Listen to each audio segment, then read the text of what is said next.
The conference room on the 20th floor of Harrison Tower in Manhattan was wrapped in icy silence.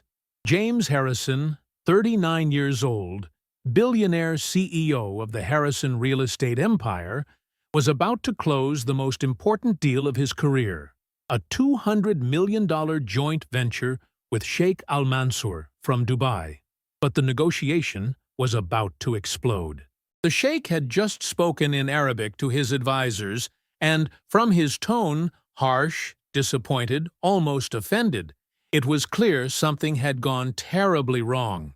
The official interpreter was stuck at JFK due to a flight delay. Nobody in the room understood Arabic. Nobody except one person everyone had completely ignored. Maria Rodriguez, 52 years old, the cleaning lady who was emptying the trash in the corner of the room. When the Sheikh stood up to leave, James shouted desperately, looking at Maria. And what followed would overturn not only that meeting, but the entire lives of everyone present. Because what the Sheikh had said in Arabic wasn't about the deal at all.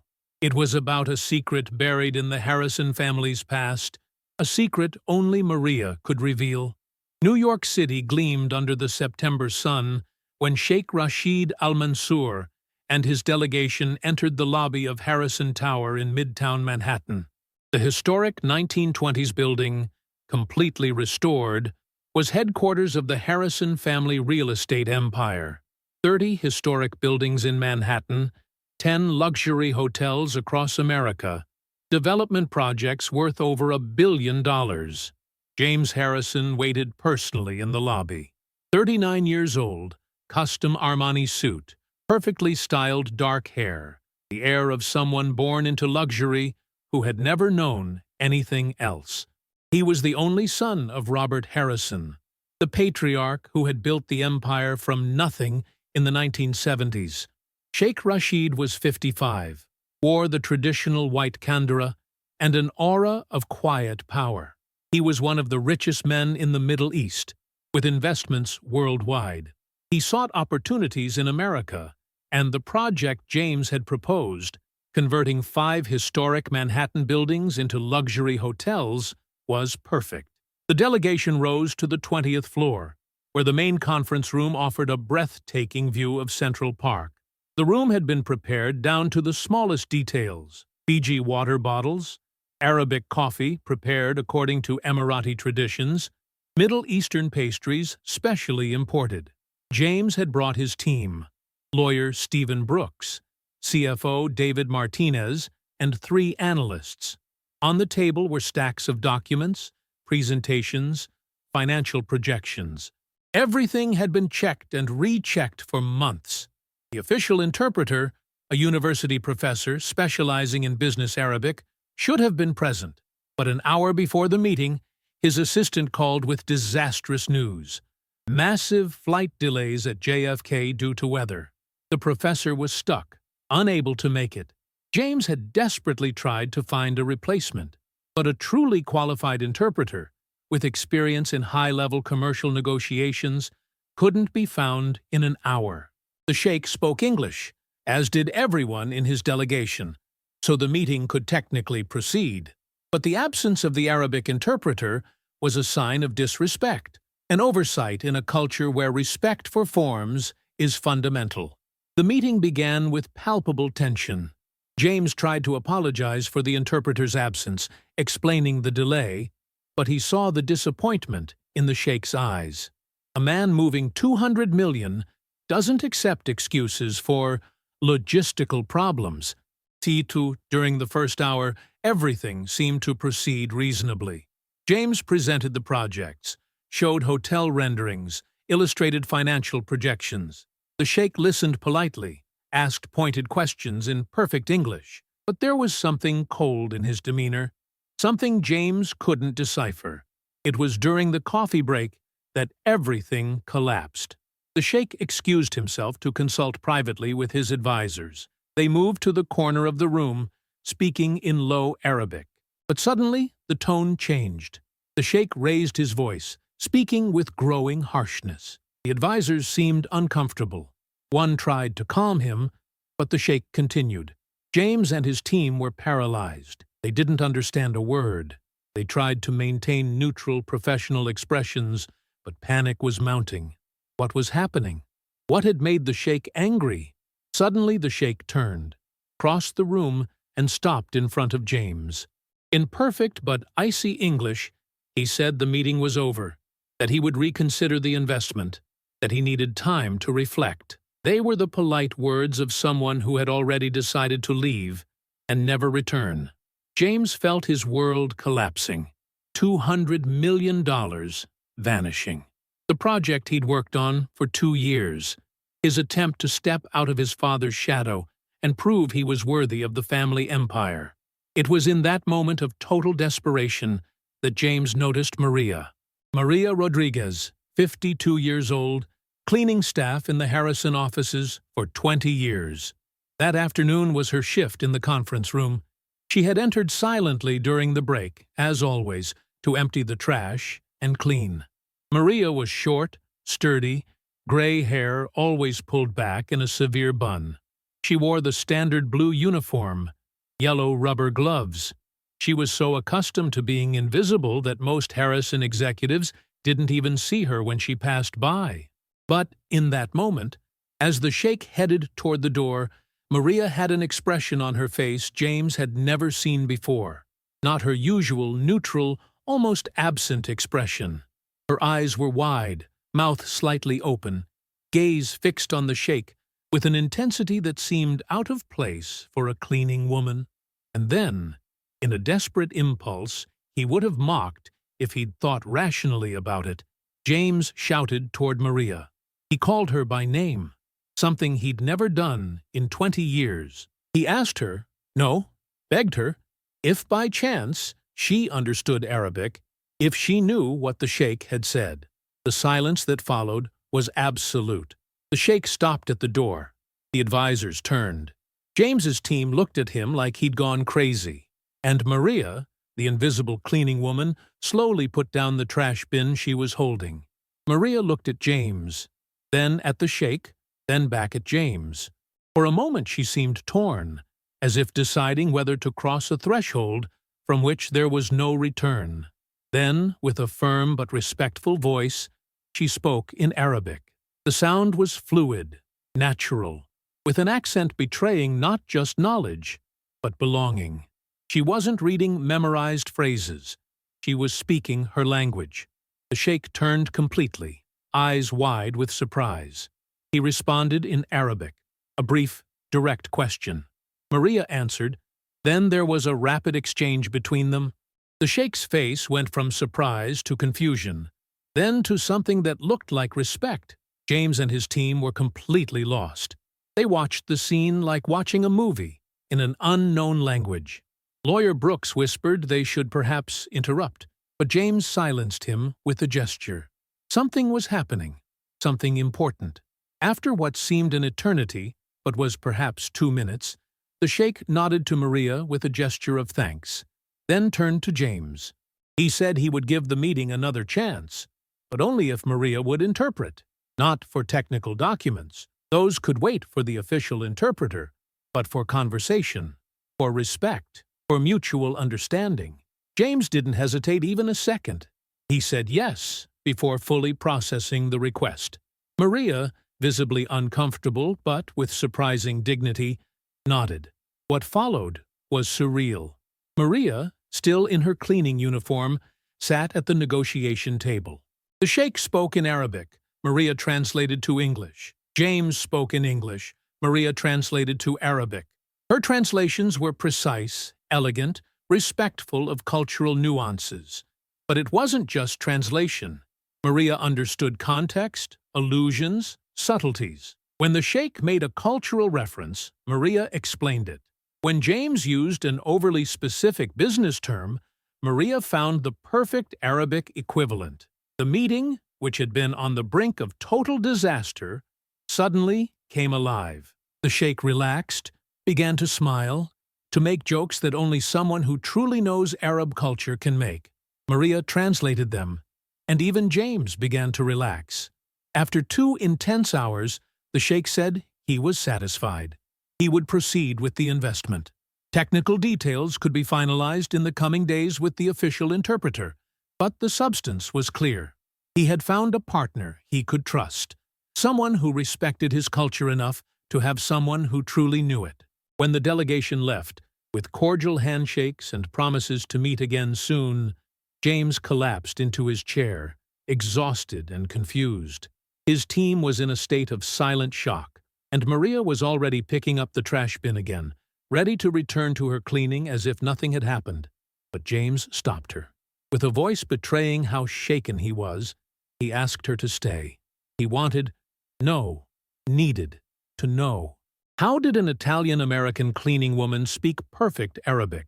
Not textbook Arabic, but fluent Arabic, culturally rich, respectful of diplomatic nuances? Maria hesitated. For 20 years she had been invisible, and that's what she wanted to be. But now she had been seen, truly seen, and could no longer hide. She sat down, still in uniform, still with yellow rubber gloves, and began to tell a story that would shake everything James thought he knew. Her full name was Maria Al-Qasimi Rodriguez. She was born in Beirut in 1971, daughter of a Lebanese diplomat and an American university professor. She grew up between Beirut, New York, and Dubai, speaking Arabic, English, French, and Spanish. She had studied international relations at the American University of Beirut, one of the most prestigious universities in the Middle East. In 1990, at 19, during a vacation in New York, she had met a 25-year-old named Carlos Rodriguez. He was a construction worker, working on Harrison construction sites. He was handsome, kind, completely different from the rich, bored boys she knew in Beirut. They fell madly in love. When Maria had to return to Lebanon, Carlos did something crazy. He followed her. He left everything, went to Beirut, found work as a laborer on an American construction site there. For 3 years, they lived together, happy despite the difficulties. Then, the Lebanese Civil War broke out. The site was abandoned. The city became hell. Maria and Carlos fled, returning to New York with nothing but the clothes they wore. Maria's parents died in a bombing. She lost everything: family, home, her promising future. In New York, without proper documents, without recognized references, her Lebanese degree was worthless. Carlos returned to work on Harrison sites. Maria, who spoke 4 languages and had studied international relations, found work as a cleaning woman, in the same offices where her husband worked on construction sites. For 20 years, she had cleaned those offices in silence. She had seen James grow from a spoiled boy to a businessman. She had listened to meetings while cleaning, understanding negotiations in 4 different languages. But she had never said anything. She had become invisible because it was easier that way, because the pain of remembering who she had been was too great. James listened. Enjoying the story? Give it a little like, and don't forget to subscribe. Now then, let's carry on. His face growing paler, not just for Maria's story, that was already shocking enough, but for something he had just realized. Carlos Rodriguez. He knew that name. He had heard his father talk about him years ago. James remained silent after Maria finished telling her story. The sun was setting over Manhattan, tinting Central Park orange. With a choked voice, he asked if her husband Carlos still worked for Harrison Construction. Maria shook her head. Carlos had died 7 years ago, of lung cancer. James stood, went to the window, then said something unexpected. He knew Carlos's story. His father had told him years before. In 1995, during an inspection at a dangerous construction site, a beam had given way. Carlos had pushed Robert Harrison out of its path, saving his life. But he had taken the impact, suffering serious back injuries that left him with chronic pain forever. Robert had been shocked that this worker had put his own body between him and death. When Carlos recovered, he offered him anything: promotion, money, a house. But Carlos refused everything, wanting only to continue working construction sites. Robert, struck by that humility, wrote a signed promise: If Carlos or his family ever needed anything, Harrison Construction would respond, a sacred debt of honor. But Robert had died 3 years ago, and that promise had been lost among thousands of documents. Maria listened with silent tears. She had never known about the rescue. Carlos had never told her. James said his father's promise had to be kept, but Maria shook her head. She didn't want charity based on something done 30 years ago. That's when James said something that changed everything. He wasn't offering charity, but a real job based on her actual skills. Harrison was expanding into the Middle East. They needed someone who understood languages, cultures, and sensibilities. Someone like her. In the following days, as he finalized the deal with the Sheikh, James noticed how indispensable Maria was. The official interpreter was technically competent, but lacked her cultural depth. The Sheikh himself asked multiple times for Maria to be present. 3 months later, Maria Rodriguez walked through Harrison Tower's lobby in an elegant gray suit and a badge reading Director of International Relations, Middle East. Her gray hair was cut in a modern style. She walked with the confidence of someone who had found herself again. Colleagues who once didn't even see her now stopped to greet her. Some were visibly uncomfortable, but Maria was kind to everyone, without resentment. The change hadn't been easy. The first days, she felt like an imposter. But then, she began to really work, and understood her skills were intact. 20 years of silent listening had made her incredibly perceptive. Maria personally managed negotiations with Sheikh Al-Mansour, navigating cultural complexities with grace.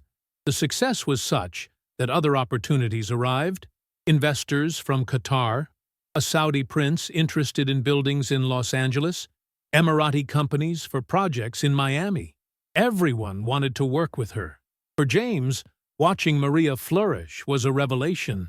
She had shown him how limited his worldview was, how much talent could be hidden in people society considered invisible. He began looking at the company differently. How many other wasted talents were there? He also began asking questions about his father's past, about Carlos. He spoke with old workers. All said he'd been the best. Honest, hard-working, always ready to help. But he'd been forgotten, as all workers are forgotten. One day, Maria told more about Carlos, how he'd followed her to Beirut without speaking Arabic, just for love. How they'd fled the war, losing everything but keeping their love. How Carlos never complained about back pain, long hours, until cancer took even his breath away. James realized something profound. His father's true success hadn't been building an empire, but inspiring loyalty in people like Carlos. And his true failure had been not recognizing it publicly. Carlos deserved more, and Maria deserved more. 6 months after Maria's transformation, James organized an unusual company event. Not a Christmas party, not a celebration for a new contract. An event to honor the people who had built the company from the shadows. He rented a hall at the Metropolitan Museum, invited all employees, from executives to construction workers, from architects to cleaning staff. 300 people, many of whom had never been together in the same space. At the center of the room, James had installed a commemorative plaque. It was dedicated to Carlos Rodriguez and all the workers who had physically built the buildings now generating millions. But it was also a promise that Harrison Construction would never again forget who did the real work. When Maria saw the plaque with her husband's name, she burst into tears. Not of sadness, though the pain of Carlos's loss would never completely go away, but of recognition. 7 years after his death, Carlos was finally being seen, remembered, honored. James spoke before the assembly. He told the story of the rescue, of his father's promise, of how that promise had been lost but not forgotten. He spoke of Maria, of how social invisibility had hidden extraordinary talent for 20 years. And he spoke of how the company had to change, had to truly see people, not just their roles. It was a speech many found moving, but some older executives were visibly uncomfortable. For them, this celebration of manual laborers and service staff was excessive, almost embarrassing. The company had always functioned with a clear hierarchy. Why complicate things with feelings? But James was determined. In the following months, he implemented real changes. He raised salaries for the lowest-level workers, improved working conditions, created career paths for those with hidden talents. It wasn't charity. It was delayed justice. Some executives resigned, disagreeing with this emotional policy. But their positions were taken by people who shared the new vision. And slowly, the company's atmosphere changed. People were no longer afraid to be seen, to show who they truly were. Maria became not only a pillar of Middle East expansion, but also a mentor for other employees who felt undervalued. She created an internal program to identify hidden talents, to give opportunities to those with skills not evident on formal resumes. And the results were surprising. A warehouse worker who spoke fluent Chinese became the liaison with Asian suppliers. A secretary with an unused architecture degree became assistant project manager. A driver with accounting experience became internal auditor. The company not only became more efficient, it became more human, and paradoxically, it also became more profitable. Because employees who feel seen and valued work better, stay longer, contribute more. 2 years after that fateful meeting with Sheikh Al-Mansour, Maria Rodriguez stood in an office very different from where she had cleaned for 20 years. It was her office now, on the 18th floor, with a view of Central Park and shelves full of books in Arabic, English, French, and Spanish. She was 54 and had a new life that sometimes still seemed like a dream. But the scars of those 20 years of invisibility hadn't completely disappeared. There were moments when she looked in the mirror and still saw the cleaning woman in blue uniform, not the respected executive she had become. James understood. The two had developed a relationship that went beyond professional, not romantic, but of deep mutual respect. Maria had become a kind of adoptive mother to him, filling the void left by the complicated relationship with his father, and James had become the son Maria and Carlos never had. One day, during a quiet conversation after a demanding meeting, Maria said something that struck James deeply. She said she didn't regret those 20 years of cleaning. She had hated them, certainly, had felt the weight of injustice every day, but they had also made her stronger, more empathetic, more able to see beyond appearances. And above all, those years had taught her that identity doesn't depend on what others see in you, but on what you know you are. She had always been Maria Al-Qasimi, the multilingual diplomat, even when nobody knew it except her. Carlos had always known it, and that had been enough. James realized this was the most important lesson. It wasn't just the story of a rediscovered woman, or finally recognized talent. It was the story of how we all carry hidden identities, untold stories, unseen capabilities, and how a just society should create space for all those stories, not just those that fit expectations. Harrison Construction continued to grow, but differently. No longer just profit and numbers, but also people and stories. Every year, on the anniversary of Carlos's death, the company closed for an hour. All employees gathered for a moment of reflection, remembering not only Carlos, but all those who had built something great and weren't seen. Maria continued to excel in her role. Middle East projects multiplied.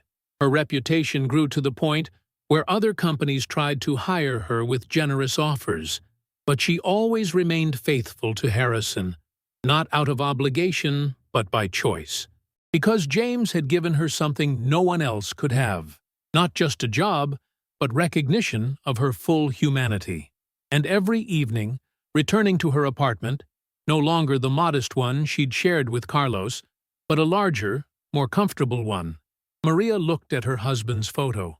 She spoke to him mentally, telling him about the day, successes, challenges. She told him she had kept their dignity alive, even when the world tried to deny it. She knew Carlos would be proud, not for the position, not for the money, but because she had continued being herself, always. The girl from Beirut, who spoke 4 languages, the woman who had crossed wars and losses, the wife who had loved without reservation, the worker who had maintained dignity even in invisibility. And now, finally, she was also the respected professional she should always have been. Not because someone had done her a favor, but because she had proven her worth when given the opportunity. The last thing James did, on the anniversary of discovering Maria's talent, was create a foundation. The Carlos and Maria Rodriguez Foundation, dedicated to identifying and supporting hidden talents, immigrants with unrecognized skills, workers with wasted education, invisible people with extraordinary stories. Because the final lesson was this: the world is full of Maria Rodriguezes, people with extraordinary abilities relegated to ordinary roles, not for lack of talent, but lack of opportunity, recognition, luck. And a society that wastes that talent isn't just unjust, it's stupid. Maria, now co-president of the foundation with James, dedicated her evenings and weekends to finding others like her, to giving voice to the invisible, creating bridges for those who had fallen through the cracks of the system.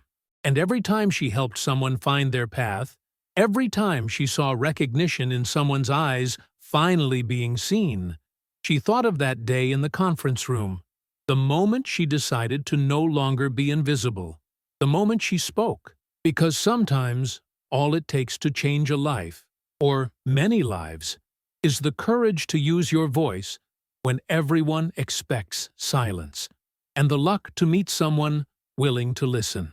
Like, if you believe everyone has a hidden story to tell, comment. If you've ever underestimated someone because of their job, share this story of hidden talent and delayed justice. Subscribe for more stories proving appearances always deceive. Sometimes the most important person in the room is the one everyone ignores. And sometimes a moment of desperation can open eyes to truths that were always there, hidden in plain sight. Maria Rodriguez spent 20 years being invisible, but when she finally spoke, she changed not only her life, but the entire philosophy of an empire. Because true power isn't in dominating others, but in recognizing dignity and value in everyone, regardless of their role.